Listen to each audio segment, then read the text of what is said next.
It is Wednesday, May 28th here on the Damon Bruce Show, brought to you by Ike's Sandwiches and our good friends at The Dubliner, West Portal, as always.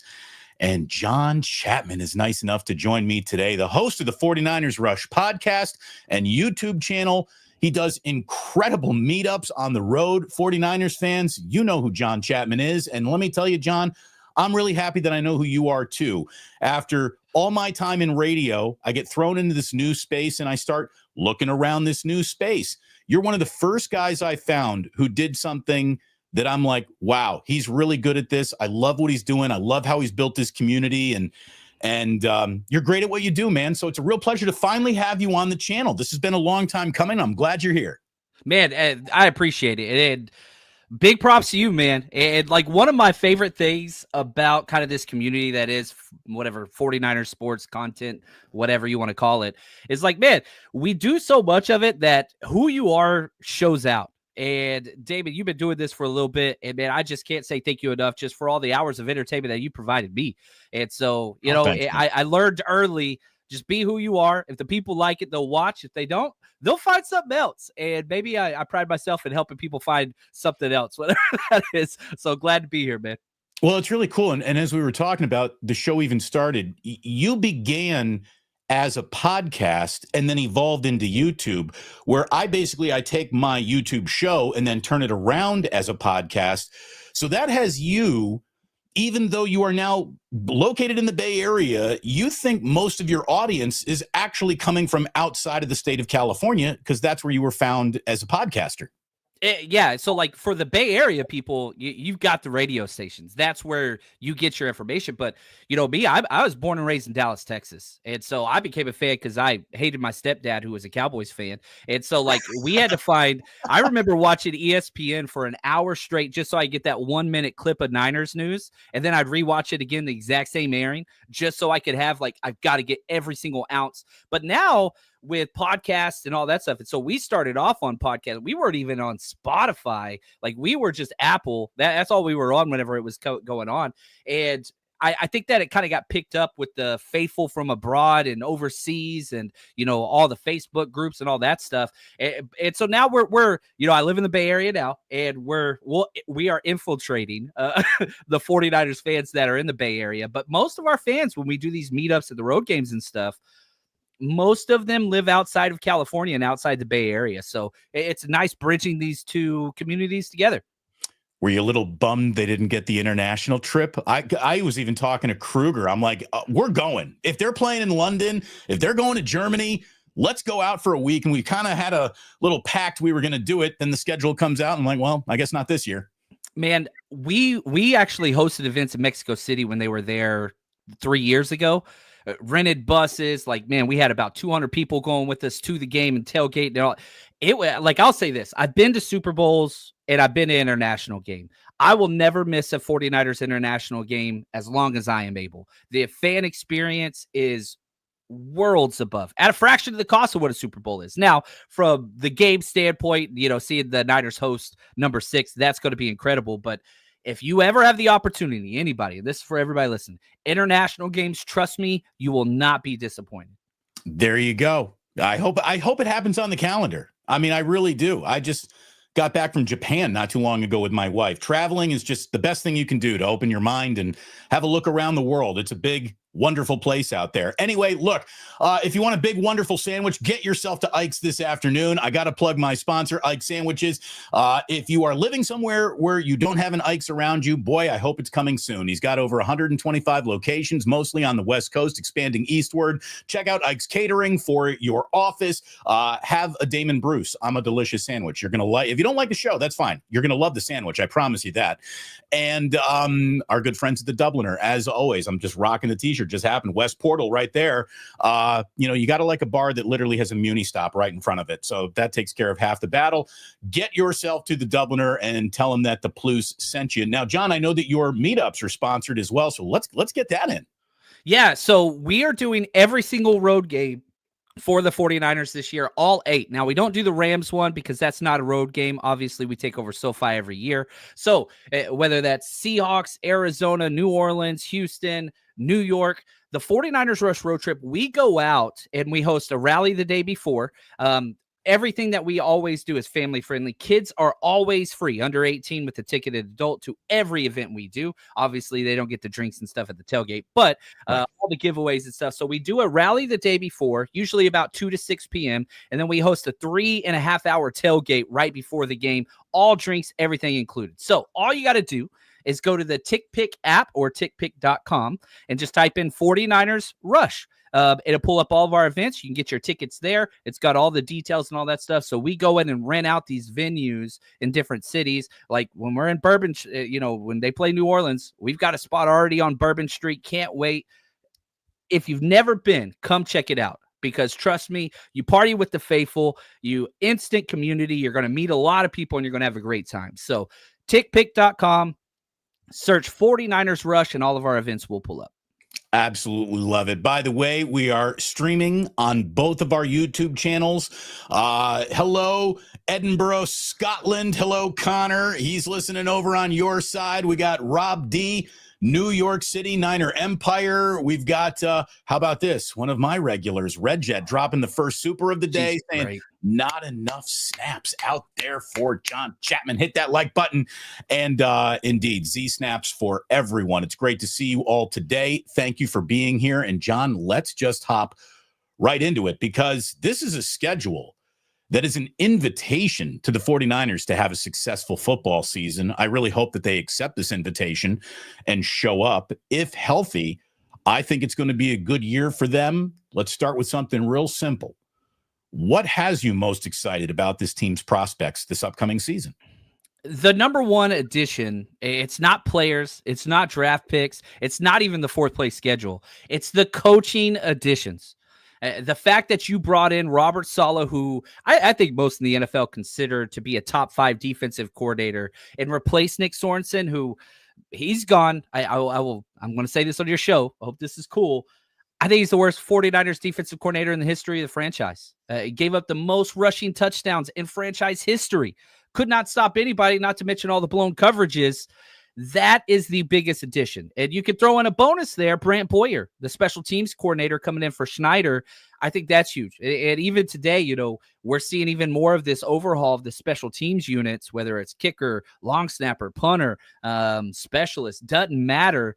The coaching addition, I think, is the biggest impact, because finally you're going to get back to solid, simplistic defense. Robert Saleh runs a very simple scheme where you don't have to worry about coverage bust every single game. You can actually guard a bunch trips, which I don't think there was one game last year that we successfully, covered bunch trips. Starting at week 2 against Minnesota, Kevin O'Connell took Sorensen to the woodshed, and everybody just copy and pasted his game plan on third downs, and we could never stop it. So I'm excited about just having an adequate defensive coordinator that can put together a solid game plan and execute on a consistent basis with Robert Saleh. That would almost be where I start my list as well. Saleh and Boyer, to me, are just, I know this is a Harbaugh phrase, but trusted agents. And I didn't think Nick Sorensen was a trusted agent. Again, I was in the room with him. The man did not really command the room. If you can't command a room full of dorky people who cover in the press, I don't know how well you do in front of a football team.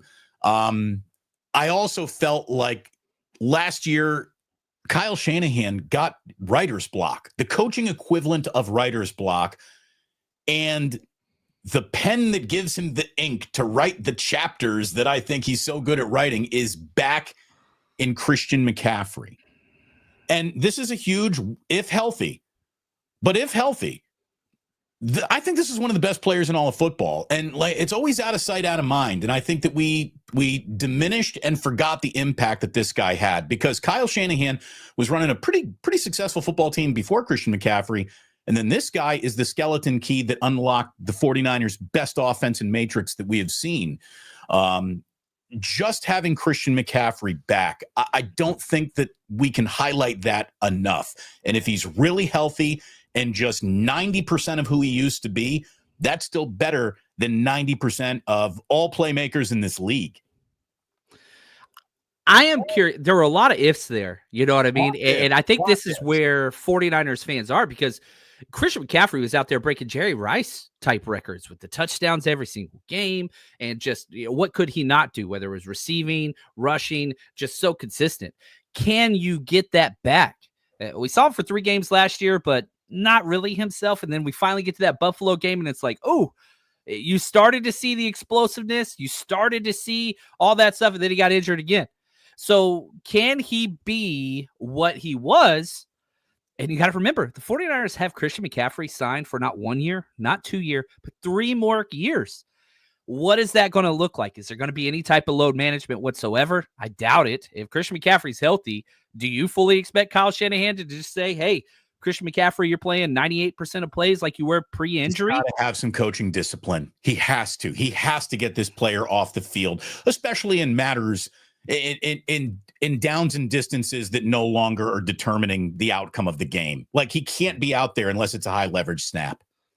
Yeah, and I mean, we've seen this where, Nick Bosa's out there, you're up 21 points in the fourth quarter with 5 minutes left. Like, that is just they're one of my critiques, and I'm a very big fan that Kyle Shanahan is the coach of the 49ers, but I hate how he allows players to dictate their own playing time. I think that is one, you're missing out on solid reps for the development of guys that don't get playing time, and 2, you are risking injury in that situation. But yeah, I don't. Christian McCaffrey's almost everything. And we even saw Brock Purdy get away from checkdowns when Christian McCaffrey was. We would see Jordan Mason wide open staring at Brock Purdy uncovered, and like Brock Purdy just couldn't see him.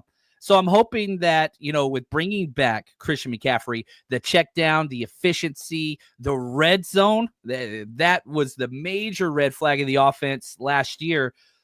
Is Christian McCaffrey enough to kind of remedy all of those major flaws in this offense? Man, I sure hope so. We pause for supers, especially when one comes in from Rob C., known as Rob C. Note in this in this community. I went to an Oakland baseball game last night. I saw the best only Oakland baseball team this year, sold out crowd of 3,000. Too Short performed 2 songs to start it off. Go Ballers. Yeah, I just did a video about terrible A's practices by screwing kids over, running the bases, and the Ballers were like, look at all these kids crossing our home plate. And they invited me and my family out to a game. I got to get out to a Ballers game soon. I really do, Rob. Thank you very much for your generosity as always, brother. We really, really appreciate that. Like and subscribe, our good friends, to not only Damon Bruce Plus. If you're watching over on John's channel, boy, I'd appreciate you coming over here, hitting like and subscribe, and vice versa. If you're watching on Damon Bruce Plus, you run over to 49ers Rush YouTube page. You like and subscribe over there as well. What we like the most, what has piqued our interest, what are you worried about? What's the one incomplete as we head into 2025 that has you up at night? It's the depth. There's not depth, and I'm 100% okay with the youth movement. I'm okay with 11 draft picks and paving a way for these rookies to step in and compete, which we haven't seen with the 49ers. They usually redshirt rookies. Yeah. That luxury is out the window. You literally sat out free agency and didn't sign anybody, and you saw player after player leave. I'm okay with that. I really thought that they missed a major opportunity in getting some role players in, some depth piece players in at the defensive line, at the cornerback spot. I don't think that they addressed that. And so even if you have a 50% hit rate with this rookie class, which would be Hall of Fame worthy, like you did it last year. Like you look at, last year's draft class for the 49ers, you got like 4 to 5 starters, A+. You have to do that again. And even if you do that again, if there's 1 or 2 injuries at the defensive tackle room, at the defensive end room, at the cornerback room, man, you're going to be in dire straits really, really quick. So right now, you look at the starters and you look at the 11 on defense, 11 on offense, the projections, it's beautiful. However, football has a 100% injury rate. And if you have a couple of those injuries, which the 49ers are kind of notorious for, I do not believe that they have the depth built in to be able to withstand that. I'm a little concerned because you are shy a lot of positions after you get past that first kind of starter level. Yeah, I don't think 49ers fans understand how critically important Jawan Jennings' health is to this season going to the playoffs or not. Like, if that guy were to bow out, he's often overlooked and under-respected when we're talking about really good wide receivers in the league. I think he's a good player. He is one of the 49ers' most important players just by by circumstances. And that guy's got to have a huge year. I think we are about to see Christian McCaffrey, George Kittle in the slot and being used more as wide receivers than as their natural positions. Number one, they can do it. Number two, they have to. Yeah, especially early. If you're looking at Brandon Ayuk, who, Mayoko came out and said they're thinking like October-ish. That I still think that's on the early side chance. personally. We'll see in Thanksgiving, everybody. Anything before Thanksgiving would be gravy. So, and then you add on to Marcus Robinson, who I think is who they want the number 3 wide receiver to be. He's got the DUI suspension coming. So for those first 2 to 3 weeks, which by the way, you're playing Seattle week 1, like you come out of the gate, divisional road game, you've got to have that figured out. Now, Kyle Shanahan's at his best in 12 and 21 personnel. That does help. I hope, I really do, Damon, to mitigate some of the Christian McCaffrey usage. Why not go out there at 21 personnel? That's 2 running backs and a tight end. And you've got Isaac Guerrero and Christian McCaffrey in the backfield. You motion Christian McCaffrey out there to the slot. That would just solve so many problems early on. CMC could be a slot guy. I'd be fine. You're not going to really use him as a blocker, especially on the goal line. Let's get Kyle Juszczyk involved in this offense again. You're paying this fullback all this money. Use him. Yeah, and again, we saw Kyle Juszczyk as a 3rd down running back last year with all those running back injuries. I'm not a fan of that one too much, but like the pass protection, I get it. He knows the assignments, he knows the routes, he'll catch it if you throw it to him.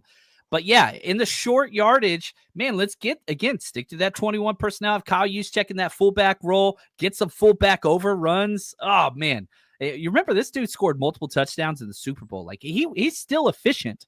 You just got to get him the ball in short yardage situations whenever he's not a true tailback. Use the fullback. Come on, William Floyd, let's go.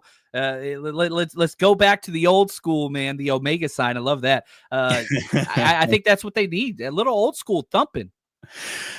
They have to run it in when they're inside the 5. I mean, that's big football teams play big boy football. And I guess that brings us to another, what has been a very, cause celeb concern of the 49ers. And that's been their offensive line.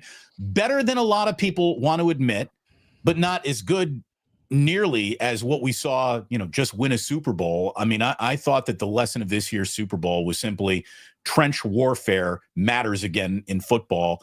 And the 49ers clearly took the note defensively by the way they went about their draft. But beyond that, I mean, there is Trent Williams back, hopefully healthy. And guys, let's get our shit together seems to be the way they're going to go about building this offensive line again. They were a middle of the road offensive line. They were not objectionably offensive at what they did. They didn't have the right running backs to hit the holes, but they really did create a good win rate at the line of scrimmage. Just guys didn't do much with it.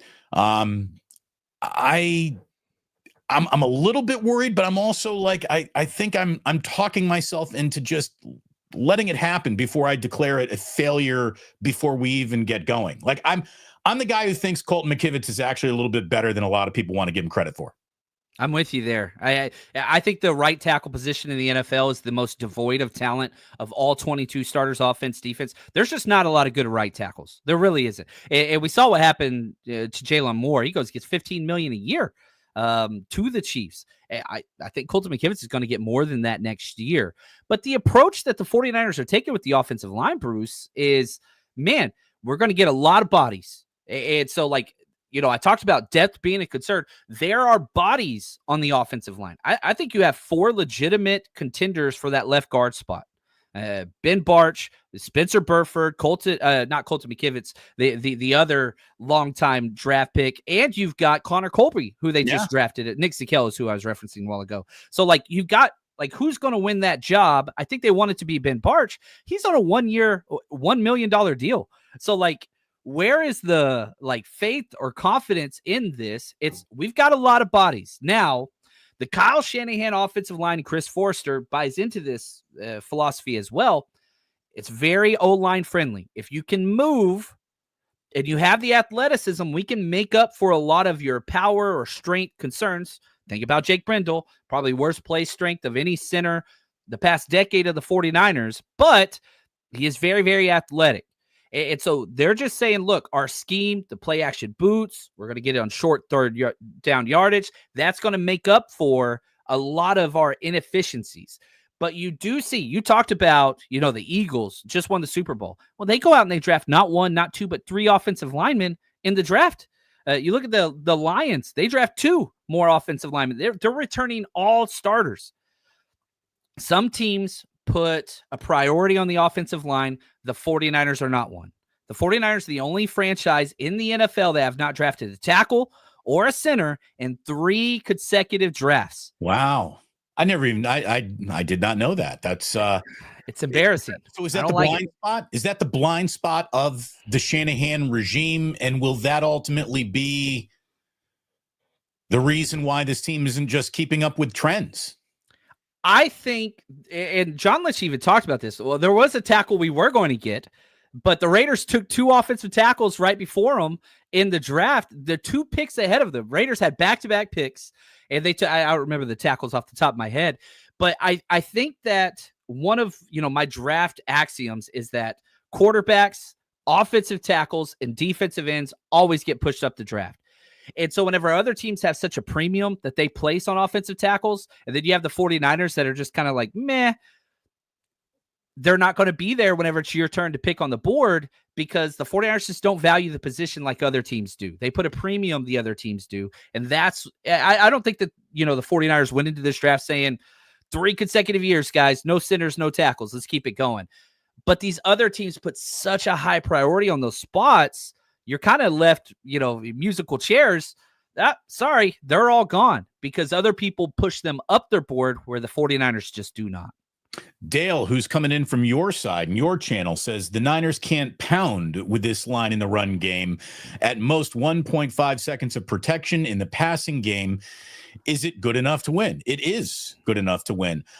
Look, Purdy's got to get the ball out faster. There is no doubt about that. And if him cooking the grenade was directly related to a lack of separation, then the right play might just be to throw the damn ball away. Just no negative yardage plays, fewer negative yardage plays. There's no such thing as no negative yardage, but fewer negative yardage plays has to be one of the goals of this year. And Purdy just getting rid of the ball is going to make that offensive line look better than it might be. Yeah, that was a major issue last year. You'd get a drive going, and then you'd have not only one penalty, but back-to-back. There was the amount of times the 49ers stacked negative offensive plays on drives last year in the 2024 season. It was just like, all right, man, we're at 2nd and 4. Like you're on pace. You're on schedule, ahead of the chains. False start. Okay, cool. 2nd and 9. We just got a tackle for loss. 3rd and 11. Like, that's not the way to play football in a healthy way for at any level, no matter who your quarterback is or offensive line is. Now, if Brock Purdy, and we talked about this earlier, starts to check the ball down more, you have Christian McCaffrey is going to keep you ahead of the chains. One of Christian McCaffrey's, it's funny when people talk CMC.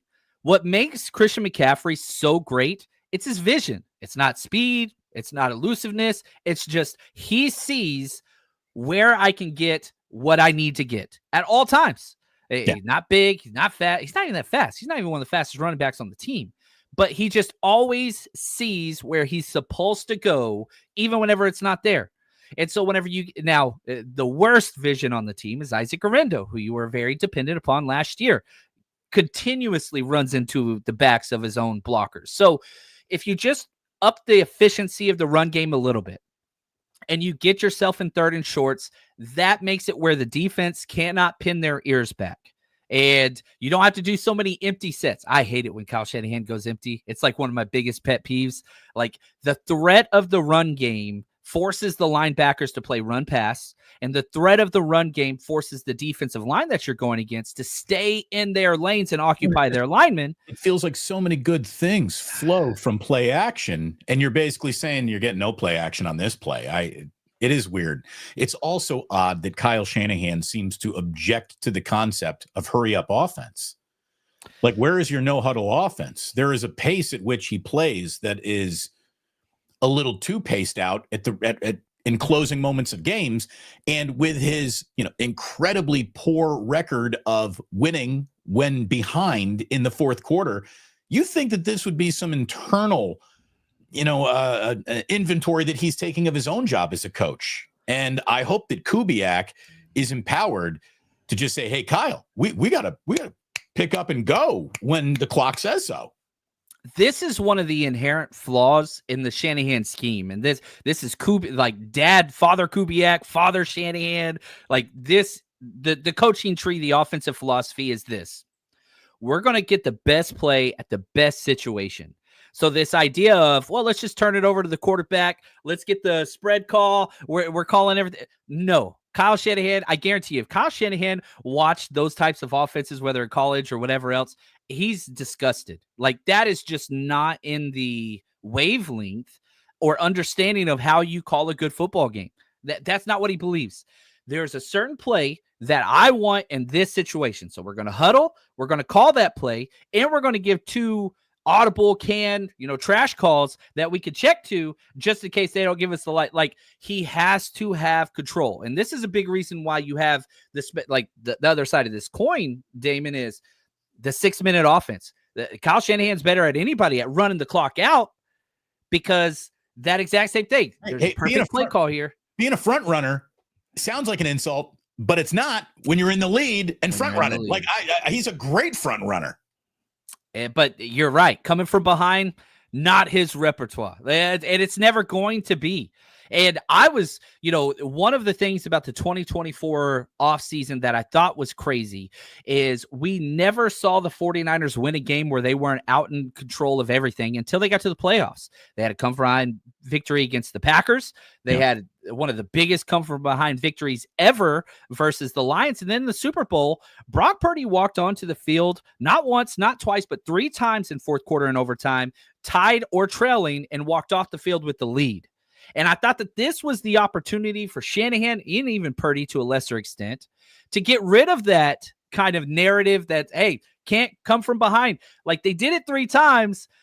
It just paired with the defense's biggest letdowns, 4 straight, in fact. And it just wasn't enough. Patrick Mahomes got you. But I thought that was the chance, David, for them to get past that narrative, and it just didn't happen. So they still have to prove that. Nick Bosa tackles Patrick Mahomes on 4th down. Brock is making $60 million a year. Dale writes, Kyle's success is more than his failures, Damon, so he isn't looking at that. He isn't going to change because what he does works already. Now, I agree with you. This guy is a much better than a lot of people want to admit football coach.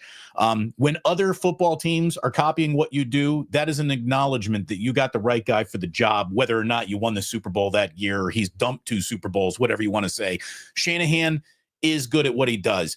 But, when we were down in Santa Clara talking to Robert Saleh and Brant Boyer for the very first time this year, Saleh said something that I thought was really interesting, that he's always projecting where offenses are going 2-3 years down the road.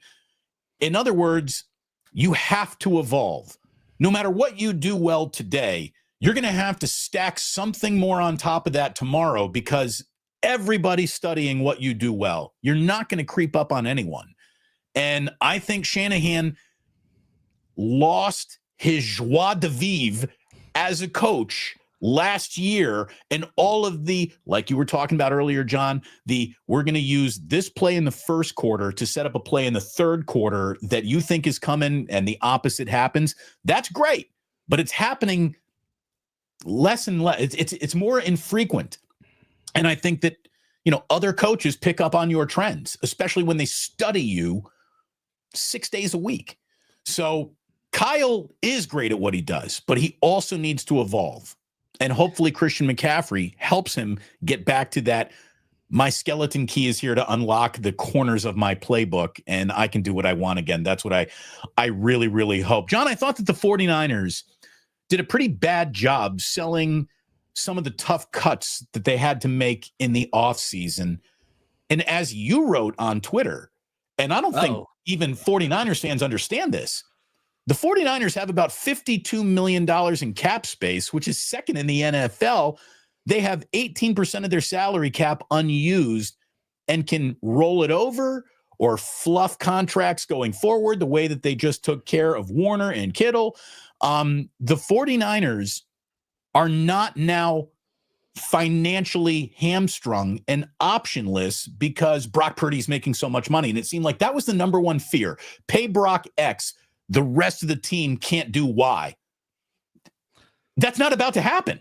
No, Brock Purdy's not even a top 6 cap hit this year on the 49ers. Now, next year, $24 million cap hit, 2027, $30 million cap hit. But no, like all the narrative of we have to cut all these contracts because we're going to pay Brock Purdy. I'm sorry, none of those contracts, Leonard Floyd, Malik Collins, even Deebo Samuel, like I'm not saying that they were the wrong moves to make. So like I'm not criticizing that. I'm saying the narrative of, well, you have to because you're going to pay Brock. Those two things they are not mutually exclusive. I'm sorry, they are mutually exclusive.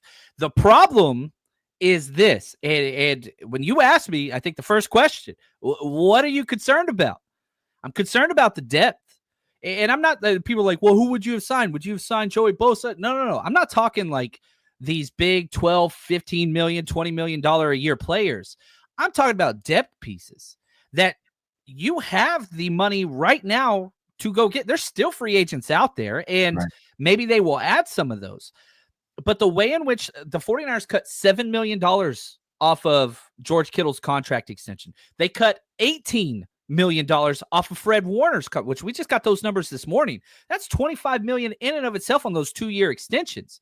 Now, they usually roll the money forward. And my favorite thing about their current cap, financial, whatever, is that they do have options. If there's an injury or they want to get somebody big at the trade deadline, they have the financial cap space to do so with ease.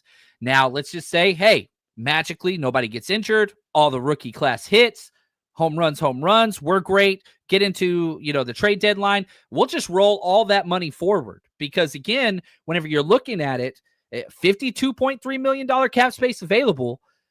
That's almost 20% of the salary cap they haven't used. And you add on to that $81 million dead cap space, you're talking about over 40% of this cap is not being used on the team.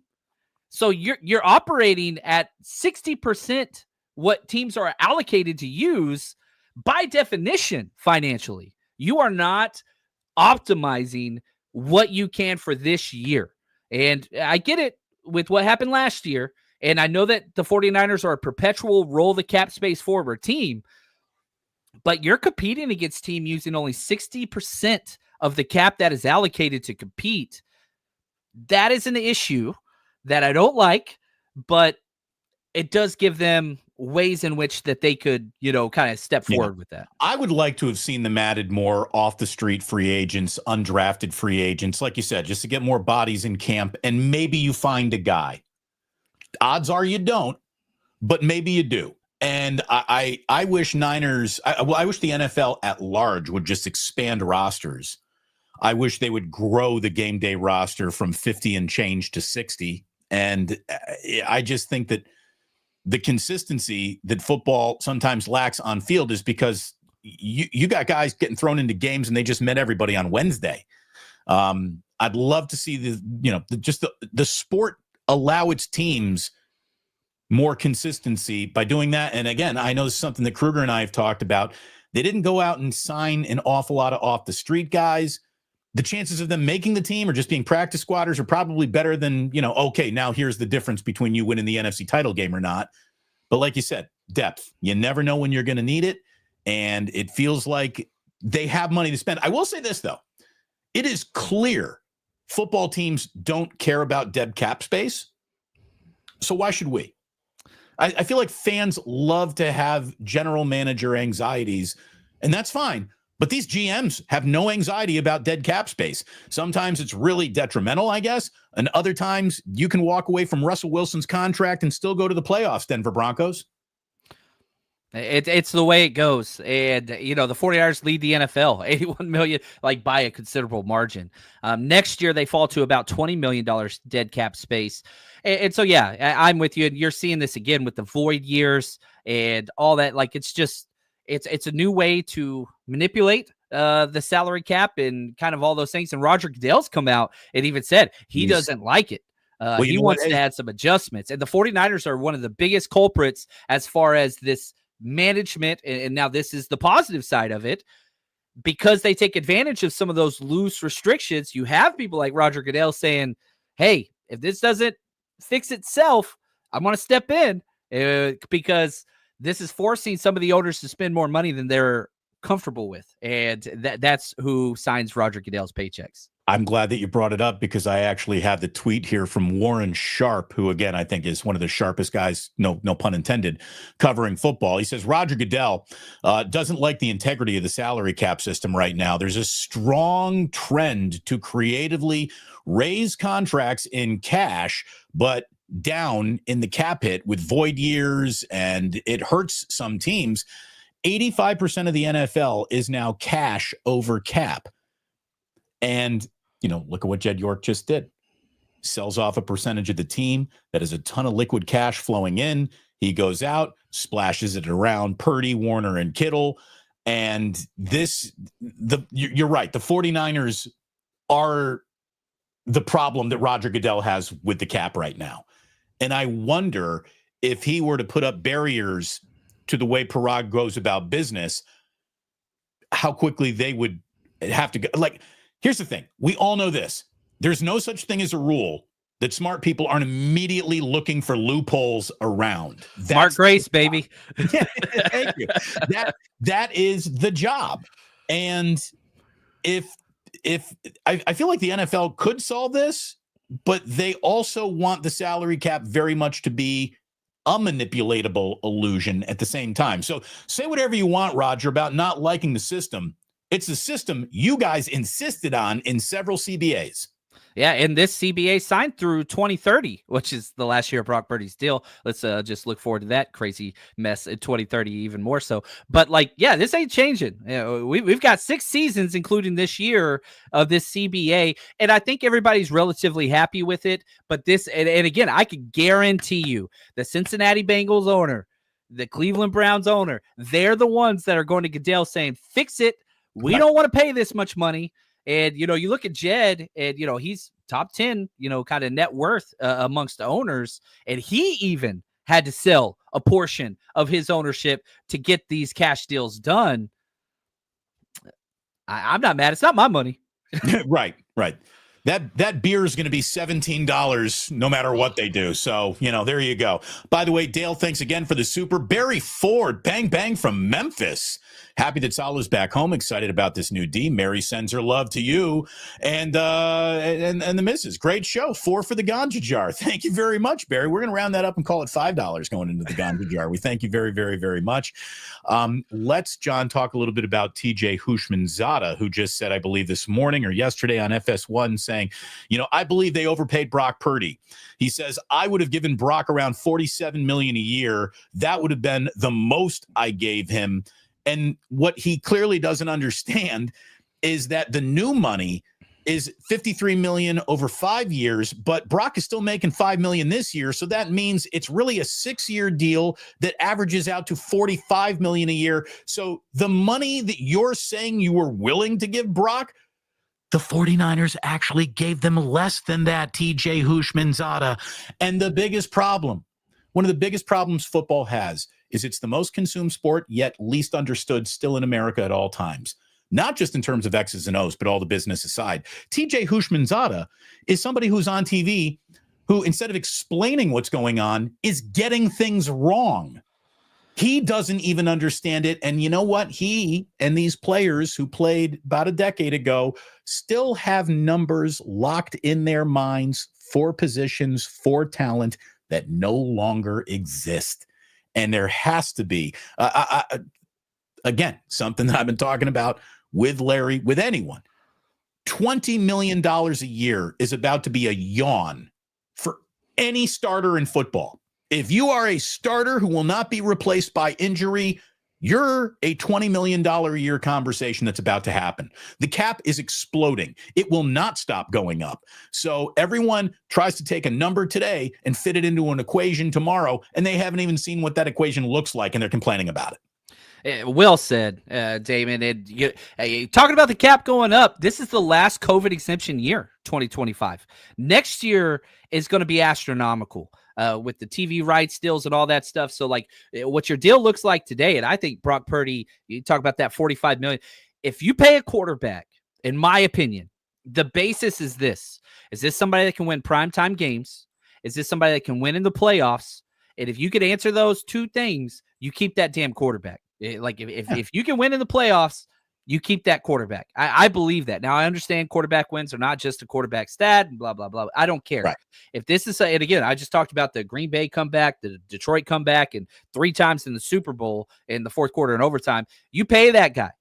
And so I do not mind whatsoever paying guys that have performed continuously. And this is somebody that got paid under what Tua got. How many playoff wins or playoff performances has Tua brought? How many division titles? How many whatever? Like, right. That's Tua not hasn't there. won a big game since he stepped off the campus in Tuscaloosa. So sorry, House of Manili. You do what you got. That's one of the best commercials ever. I don't know if you remember the old one. I'll take. Who's your mama? House of Manili. Yeah, I think that this is just kind of like a clickbait thing. Didn't do any research. Sadly, those shows, that's what works there. I hate it. I try my hardest not to watch them, but everybody sends me the clips and whatever else. But no, if you think Brock Purdy's, go ahead. What I admire about you and all that I've watched throughout the years is there is clearly an avenue where, fake outrage and anger helps sell the product faster than reasoned approach, yet you maintain a reasoned approach. You're clearly a fan, but you're not some fanboy who gets angry, and you understand football like an adult, not a child. I appreciate that, man. Yeah, I come to this as a coaching background. Like, that was my career. I was a coach. Tell me about that. So I coached down in Texas, Duncanville High School, one of the largest programs in the country. Like, that was my career. Like, I had an office, slept in my office multiple times, whatever. Had to get out of coaching for family reasons and wanted to be a better dad, whatever else. But like X's and O's film, like, that's what I love. Now, I am a 49ers fan. And so, like, I'm not a beat reporter. I'm not an insider. I'm a 49ers fan that wants to look at things from a coaching perspective. And so, I get a lot of the questions, why don't the 49ers trade for Joe Burrow? Or, like, I get that, and that's fun, and I want to participate in that. Why not throw the sun and the moon at the same time? I mean, why not? Why not trade for the sun? Yeah, and so, like, I do believe, Damon, and man, shout out to you. Like, there is logical football discourse that can take place that isn't based on clickbait and rage and whatever else. And am I ever going to be the highest paid guy? No, that ain't my goal. My goal is to enjoy Tuesdays at 11:45 with guys that love football like Damon Bruce. I think we win, man. I'll take this every single day because I'm having a damn good Wednesday. By the way, there you go. You said it feels like a Tuesday because of Memorial Day. And that weekend always screws you up when you get a 3-dayer. It really does. By the way, we break for supers and thank Dale. Is it Dale dipping in for a third time today, saying draft position blinders when it comes to Brock doesn't matter in the argument, discussion, or the bar stool. And I really do agree with that. I think that just playing the silhouette game, if you attached Brock's success attributes and statistic to a silhouette game, the entire world would be like, well, yeah, that's a guy you pay. But then you actually turn the silhouette into a picture of Brock Purdy, and everyone's like, whoa, whoa. Like, there is some draft bias absolutely still in effect for Brock Purdy. And I'll also admit, he is not the perfect physical specimen guy. But there has been an oversell on physical specimen when the single most important thing a quarterback has is the noodle. Not the noodle arm, the noodle. And I think this guy is a football computer, and he processes what he sees in front of him. That is Kyle's demand on his quarterback, and he's met that demand. To me, you're right. If you got a winning guy, you want to keep that guy. It's just that simple. And then what you really don't want is because you kept that guy, your quarterback's new contract makes it prohibitive doing business elsewhere. And again, we cannot stress enough, even with Brock Purdy's new contract, the 49ers do not live in that world. They are not handcuffed to do big free agent business or make a trade or do something this offseason or just keep the players around, like you said, by rolling all that cap over. And I mean, look at what they've done for a team that, has been dragged through you're operating cheap now, lane of glass. They've handed out nearly $1 billion of contracts to a handful of guys who are their leaders. And I think they're a well-built team. Are they a little top heavy? Yes, but I still like them.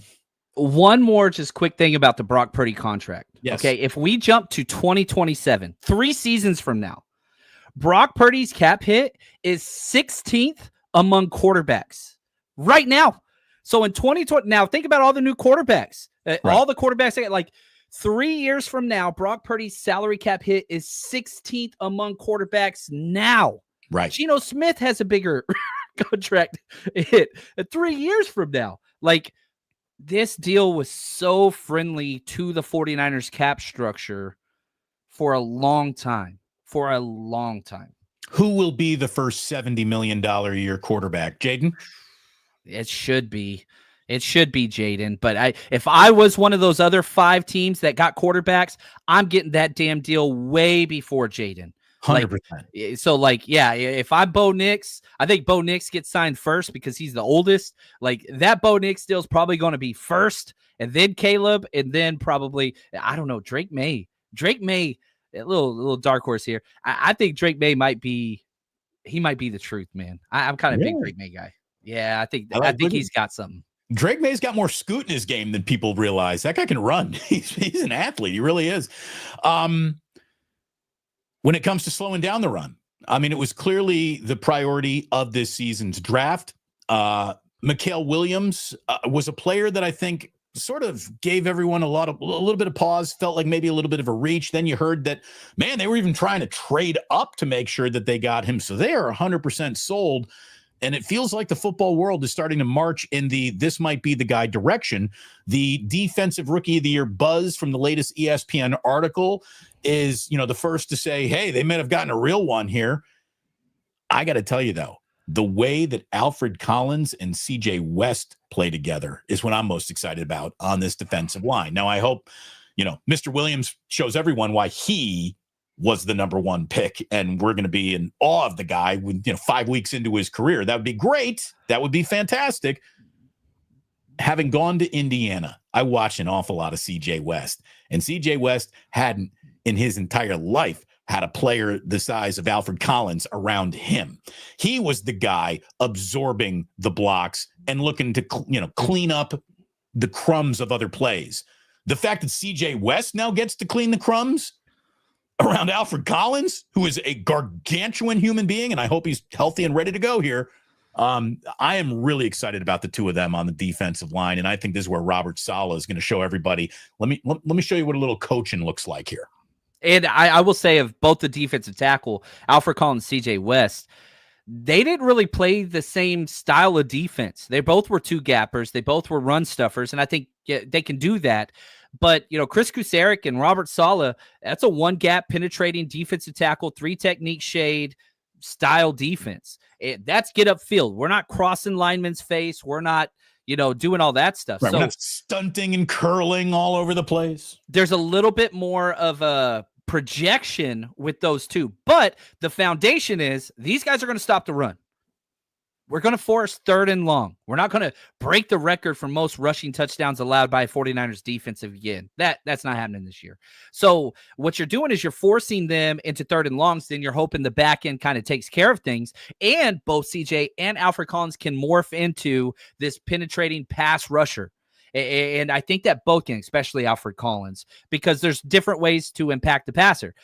Alfred Collins has a bigger wingspan than LeBron James. Like, this guy is unbelievably long, tall, wide, whatever you want to say. Like, this dude's a monster. And so I'm super excited. Now, it is weird. I don't be talking CBA. The 2nd round picks this year, almost none have signed. For the first time ever, the first 2nd round pick got a fully guaranteed contract, and now every other 2nd round pick is just sitting there saying, I want that too. I want that too. This is new. And so I think 3 or 4 2nd round picks have signed. Almost everybody, 1st rounders, 3rd round, 4th, almost everybody signed across the NFL. And so I am a little not that it's Alfred Collins thing, but he's not signed yet either. That's a little bit of a weird area right now with the CBA, and I think we're in new territory right here. Where do you stand on vibes? Because I really thought that vibes were way off this time last year, and it's the complete opposite right now. It feels like everybody's showing up, lunch pail, ready to go, ready to put that work in. You got, you had Brock Purdy and George Kittle around OTAs before pen was put to paper on either of their deals. Fred Warner, he's always around. You can't ask Fred Warner to leave the building. That guy's just forever there. And it just feels like everything that was off last year is back on this year. And again, am I stupid for thinking that? I don't think I am. I think it does matter. I mean, I know they're all pros and they're all mercenaries and they really don't give a shit, but the vibe's got to be right. The vibe, they do. And I think that they're right now. And I mean, the rewarding of the players in the house, like from players watch contracts. Right. And so seeing Fred, seeing Demo last year, seeing Warner, seeing Purdy, like and Kittle, that matters. You love to see your guys get paid. You love to see new coaches come in that are established. The schedule in and of itself, like you look at that schedule and it's like, ooh, this is nice. Rest days, oh, awesome. One Thursday game, still 5 primetime game. Okay, like, oh, everybody's in house for OTAs. Everybody's for voluntary. Man, like everything is just on the up and up. And Ayuk's the only one that's really not around, but he's out golfing with the guys. And so even that, with the injury and stuff, man, you just love to see it. I don't know if you got to see any of the workout videos with Jacob Cowan and Ricky Pearsall and Brock Purdy in Florida. Imagine where we were at this point last year. I mean, Ricky Pearsall still hadn't gone over his hamstring injuries. Like there were issues with Cowan, and now they're all working out together. Like you cannot find an area where it's just not, man, things are better. And I think that it matters. They're rested. I'm rested compared to last year. I sit here and talk, but we travel and we do all these events. I feel way better compared to where we were last year, not to mention all the horrible off the field stuff that so many players had to go through, prayers up to those guys. But like things just seem like a weight is off the shoulders. I think that's going to translate. I really, really do. I do as well. I think it does matter. Now, the season starts unfolding and everything can change real quickly, and we all know that. This is why this is the most successful league in America, because the drama is just, it's built into every single week, and whoever you think you are this Sunday, you can be something completely different the next Sunday, and finding consistency from half to half of football games is hard enough to do, much less from week to week. And this is where I just think that people need to understand that Kyle Shanahan is really good at this, and being consistent all the time is the mark of good coaching. Now, I know that last year was a huge letdown, but if you can't understand the genesis of that letdown, again, you probably shouldn't be talking about why no one is good at their job. This is a well-run football team, and you don't need to look around the NFL too far to see what poorly run teams look like. So I'm very excited for the year. I think the 49ers have had coaching competency. I think they've added a very interesting rookie crop. I am very interested in year 2 from, like you said, Garendo and Pearsall especially. Like people want to be the first to deliver the judgment. This guy's going to be a stud. This guy's going to be a bust. I've seen enough of Ricky Pearsall to know we got no freaking clue what this guy's going to be yet. Especially with what he came off of. Like, not only the back-to-back hamstrings, he had 2 shoulder issues. Like, this is a guy that didn't miss 1 game in college, 51 games consecutive. But he came into training camp. Like, I was at training camp trying to find him. I was like, where is 14?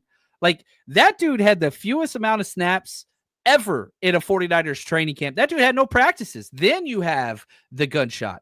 And so it overcome all of that. And to be able to step in and do what he did down the stretch, man, sky is the limit. It really, really is. And we're going to find out pretty damn quick, because you only have 2 really capable receivers going into the start of the season with Juwan Jennings and Ricky Pearsall. And what did Ricky Pearsall? I was brought in to beat man coverage. Like, how refreshing is that? Pairing up a wide receiver that perfectly suits your quarterback. And again, long-term vibes. The idea of having eventually Brandon Ayuk back, Ricky Pearsall, George Kittle, and Brock Purdy together, like that skill set for the next 3 to 4 years. Holy freaking cow, man. It's pretty special what you've got. Can it come to fruition? Can those steps be made? There's going to be some learning curves for Pearsall, no doubt about it. Sophomore year wide receivers kind of struggle under Shanahan, just going to be honest. But so do freshmen. yeah, and some juniors. I mean, look, Shanahan hates his wide receivers with love. He hates them with love, but he does not like trusting young players at all. Oh man, I'm pumped, dude. And so I hope that he could trust. I hope Jacob Cowan wins that number 3 wide receiver job early. I'm a little hesitant. I can see Isaiah Hodges being in there, or maybe even a Trent Taylor, which grosses me out. But like, I really hope the young pups get that shot. And I think you have to do that across the board because, again, the lack of depth. So I think we're going to see a bigger rookie involvement than what we're used to this year. And I'm totally okay with that. Postman in Capitola, who always gets a thank you, Postman. He said, did the 49ers dodge a bullet by passing on Joey Bosa? I know that he's already hurt in Buffalo, which means that's who Joey Bosa is at this point in his career. There's always something a little wrong, a lingering, nagging, whatever. And for him to begin a year like that, that's not a good sign. I'll tell you where they dodged the bullet. And I love the guy, Dre Greenlaw. That was a really hard walk away. It was the right choice.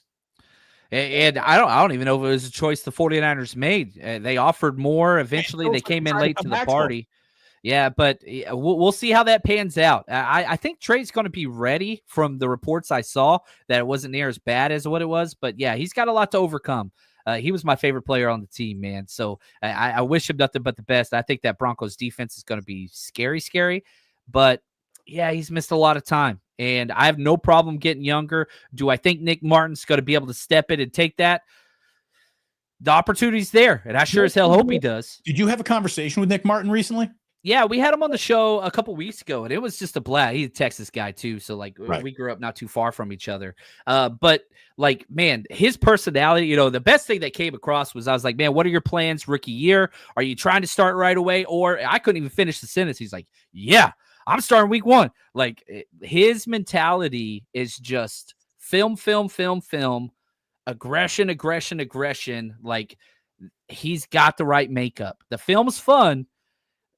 I'm telling you, the personality fits. Like, he's going to be one of those locker room guys that I think 49ers fans are going to gravitate to. A little bit of actual housekeeping today. Veteran punter is in Santa Clara, Thomas Morstead. And if Wisnowski's back isn't right, the 49ers might start this year with a new punter. We'll see what happens.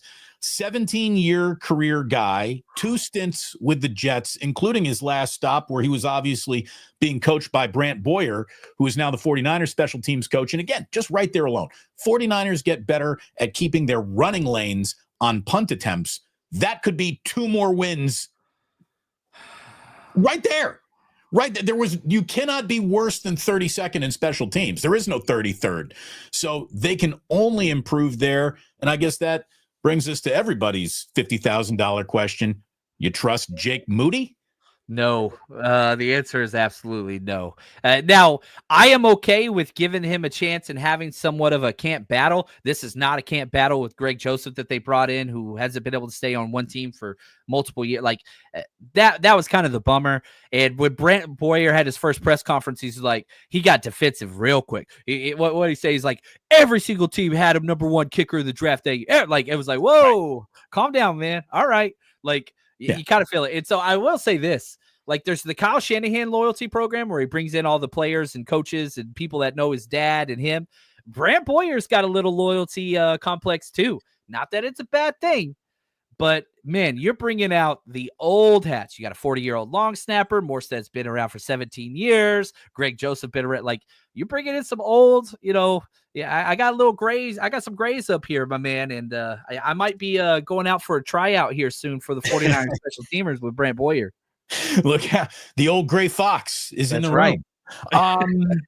So as we were talking about at the beginning of our conversation, John, the road trips that you have put together, that you meet up and greet up on the road with 49ers fans is something that I really, really admire about what you've done. And clearly it's been a huge portion of your success in the community that you've been able to build. If anyone who is watching me on my channel is seeing you for the first time, which is absurd because John's been doing this forever. But people are making plans. They get that schedule, and instead of doing just W's and L's, they start thinking, well, where are we going? Now, number one with a bullet on this road trip is New Orleans, week 2. Man. See, you can't have more fun in an NFL city than going to New Orleans.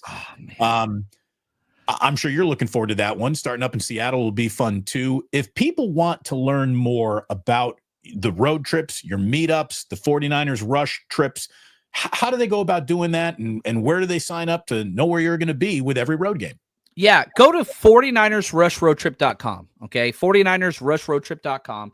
And again, the whole idea is to provide safe space for Niners fans to get together in this enemy territory. And these do sell out. We rent out venues that fit anywhere from 200 to 300 people. We do giveaways, trivia, best dress competition. Kids, we give every single kid that ever comes into an event, they leave with something tangible that they can tie this event to. I became a fan because of a jersey, whenever I was 9 years old. So we try to replicate that as much as possible. You talk about New Orleans, man. Oh, dude, we got a seafood station at our tailgate. We got red beans and rice. We got jambalaya. We got it all, baby. Baby, here we go. Dude, yeah, I'm so pumped about it. And we're just 2 blocks from the stadium in a private lot so that we could start earlier and we could last longer and all that kind of stuff. So again, go to 49ersrushroadtrip.com. These events do sell out. Probably the worst thing about doing these events is whenever people show up the day of, or they'll say, hey, I want to come to your event. And I'm like, man, we are out of space. We're not here to oversell. We're not here to make crazy profits. That's not what we're doing. A lot of times our goal is to break even and just I make money on the podcast and my sponsors. The tailgates is just because I love partying. I'm just going to be honest and bringing people together. So if you want to go, 49ersrushroadtrip.com, go get your tickets. And we're on the Tick Pick app. Just look at 49ers Rush and all of our events pull up. Nicholas says, great show, guys. Hopefully I can join you on it. I would love to. I really would. I'd love, again, I was telling John earlier, I got a 5-year-old and a 3-year-old. So that makes getting out of town a little harder than it would maybe a few years from now. Yeah. Ooh, there we go. Bring the boys. That would be fantastic. This is Ryan saying, I really appreciate the both of you. You do amazing jobs with all the clickbait bullshit. Thank you very much. Well, thank you for realizing that and knowing it. And this is, I guess this is what happens when you got adults in the room. So it was a pleasure to be finally doing a show with you today, John. This was long overdue. I've been wanting to put it together. I'm glad that we finally did it, and I hope it's the first of many because I really enjoyed it, and I know that the audience did too. Thanks to everyone for the supers. Thanks for the likes. Thanks for the subscriptions and subscribing and becoming a member. And, John, tell everyone again where they can get your podcast and plug away one more time. Yeah, I'll say this. It's the first time I've been called an adult in months. So thank you, David. I appreciate that, brother. 49ers Rush. Anywhere you watch and or listen or download content, we're there. Instagram, Facebook, TikTok, you name it. We're all over the place. We have a great social media team. But yeah, we go live nonstop all year, much like Damon. And so, yeah, add this to your repertoire, 49ers fans. Don't take away. And for those that listen to my show, go check out David. You know who this dude is. That voice is freaking unbelievable. I wish I had books that were narrated by Damon Bruce. That voice is unbelievable, man. I'm just saying. Thank you. I actually have never been enamored with my own voice. I always thought it was a detriment to me being I didn't have one of those voices, and I sure needed more bass in it. But not there. Thank you very much. I really appreciate it. And John, I appreciate your work and the community that you built. And again, just having been thrown into the space, I'm looking around for examples of how to do it and what I like being done. And you check both those boxes. So keep it up, man. A real pleasure. And thank you for joining us today. Like and subscribe both channels, boys and girls. Thanks to everyone who dropped a super. Thanks to everyone who hit that like and subscribe on both these channels. And as I tell you all the time, please do remember that sports don't build character. They reveal it. And like that, they're gone.